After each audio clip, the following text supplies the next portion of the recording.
ഒരു ലോഡ്ജിൽ റൂം എടുത്ത് താമസിക്കാമോ? അങ്ങനെ താമസിച്ചാൽ പോലീസിന് റെയ്ഡ് ചെയ്ത് അവരെ അറസ്റ്റ് ചെയ്യാമോ? ഇതിൻ്റെ നിയമവശമാണ് ഇന്നത്തെ എപ്പിസോഡിൽ ഉൾപ്പെടുത്തിയിരിക്കുന്നത്.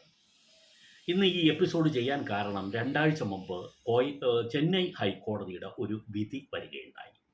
അതൊരു കേസിനെ തുടർന്നുള്ള വിധിയാണ്. നമ്മുടെ ചോദ്യത്തിനുള്ള ഉത്തരം ആ വിധിയിലുണ്ട്.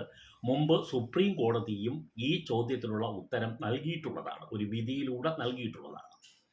ഈ വിഷയം ഉണ്ടാകാനുള്ള കാരണം കോയമ്പത്തൂരിലെ ഒരു ലോഡ്ജിന് മുമ്പിൽ ഒരു ബോർഡ് സ്ഥാപിച്ചു.